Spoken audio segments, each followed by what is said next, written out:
Halo semua, perkenalkan nama saya Vanessa Beatrix Konarto dengan NRP 130220262 dari kelas Paralel C, mata kuliah Komunikasi Bisnis Universitas Surabaya. Pada video kali ini saya akan menjelaskan mengenai vaksin COVID-19 dengan tujuan agar masyarakat di Indonesia lebih paham dan sadar mengenai program vaksinasi yang sedang dijalankan oleh pemerintah. Sebelumnya, saya akan menjelaskan mengenai COVID-19 di Indonesia. Kasus pertama COVID-19 di Indonesia terdeteksi pada tanggal 2 Maret 2020 di Depok, lalu mulai menyebar di kota-kota di sekitarnya.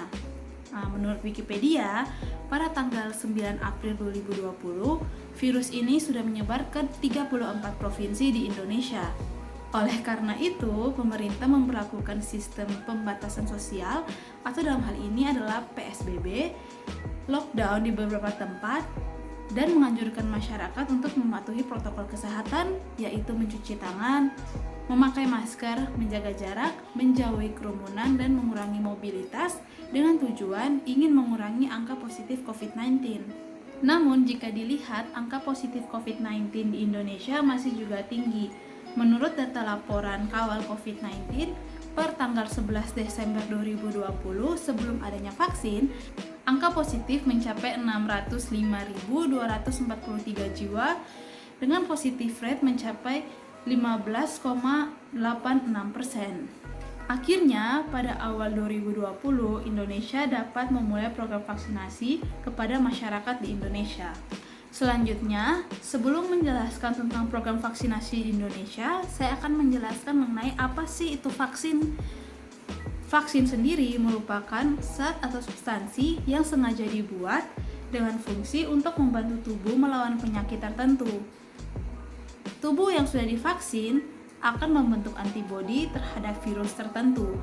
Dengan kata lain, seperti membuat tubuh sudah mengenal dan kebal terhadap virus tersebut. Selanjutnya adalah jenis-jenis vaksin. Di Indonesia sendiri terdapat 5 jenis vaksin. Yang pertama adalah Sinovac, vaksin buatan Cina yang menggunakan metode inactive virus atau virus yang sudah dinonaktifkan. Penggunaan vaksin ini memerlukan beberapa dosis yang tepat, sehingga penggunaannya menjadi lebih efektif. Yang kedua ada AstraZeneca dan ketiga adalah Sputnik V. Kedua vaksin ini sama-sama menggunakan metode viral vector, di mana metode ini menggunakan virus yang masih hidup, namun relatif lebih lemah. Virus lemah tersebut digunakan sebagai tumpangan materi genetik COVID-19 yang akan digunakan oleh sistem imun untuk membentuk kekebalan tubuh. Yang keempat adalah vaksin Pfizer dan kelima adalah Moderna. Kedua vaksin ini juga sama-sama menggunakan metode dengan nama vaksin mRNA. Selanjutnya, saya akan menjelaskan mengenai pentingnya kita untuk vaksinasi. Dengan menjalani vaksinasi dapat merangsang tubuh untuk membentuk antibodi yang dapat mengenali virus. Dengan demikian, dapat memberikan perlindungan kepada kita dalam menghadapi virus COVID-19. Juga, menurut Kementerian Kesehatan Republik Indonesia, dengan menjalani vaksinasi, kita sudah dapat mengurangi resiko penularan hingga 30%. Vaksinasi sendiri itu sangat penting dan semua masyarakat memang harus menerima vaksin COVID-19. Namun, pada faktanya, banyak masyarakat yang menolak untuk divaksin karena termakan oleh hoaks-hoaks yang beredar di lingkungannya. Berikut saya akan paparkan beberapa hoaks dan fakta-faktanya. Yang pertama, vaksin COVID-19 memiliki chip yang dapat melacak orang. Pada faktanya, informasi tentang ini adalah tidak benar. Barcode yang terdapat dalam kemasan vaksin COVID-19 digunakan untuk pelacakan distribusi vaksin tersebut dan tidak menempel pada penerima vaksin. Yang kedua, vaksin menyebabkan kemandulan. Informasi ini juga tidak benar. Materi genetik yang terdapat dalam vaksin hanya untuk membantu tubuh membentuk sistem kekebalan tubuh terhadap virus corona dan tidak mempengaruhi kesuburan. Yang ketiga, vaksin mengandung boraks dan formalin. Informasi ini sama sekali tidak benar. Faktanya, Bio Farma menegaskan bahwa vaksin diproduksi tidak menggunakan pengawet dan tidak mengandung bahan lain seperti boraks, formalin, ataupun merkuri. Selanjutnya adalah cara registrasi vaksinasi COVID-19. Yang pertama, penerima akan menerima notifikasi pemberitahuan melalui SMS dengan nama pengirim peduli COVID. Yang kedua, penerima vaksin dapat melakukan registrasi ulang untuk memilih jadwal dan tempat layanan. Dapat melalui beberapa cara. Yang pertama, SMS ke 1199. Yang kedua, bintang 119 pagar atau melalui aplikasi Peduli Lindungi.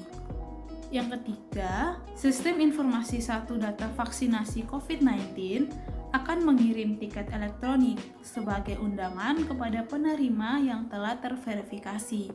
Yang keempat, pengingat jadwal layanan akan dikirimkan melalui sistem via SMS atau aplikasi Peduli Lindungi kepada semua penerima vaksin. Selanjutnya adalah efek samping. Menurut Kementerian Kesehatan, setelah menerima vaksin, biasanya akan ada gejala kejadian ikutan pasca imunisasi atau yang disingkat dengan KIPI. KIPI yang terjadi biasanya bersifat ringan, seperti pusing, mual, nyeri otot, nyeri sendi, nyeri di tempat suntikan, kelelahan, malaise ataupun demam.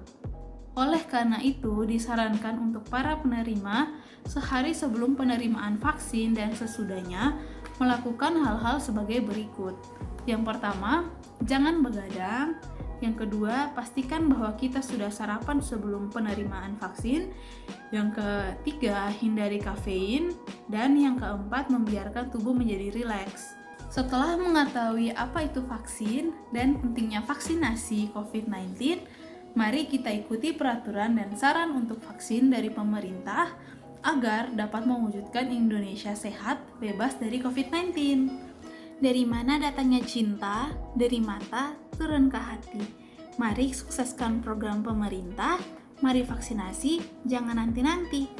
Saya Vanessa Beatrix Konarto, terima kasih telah menonton video ini sampai akhir. Semoga video ini bermanfaat. Terima kasih.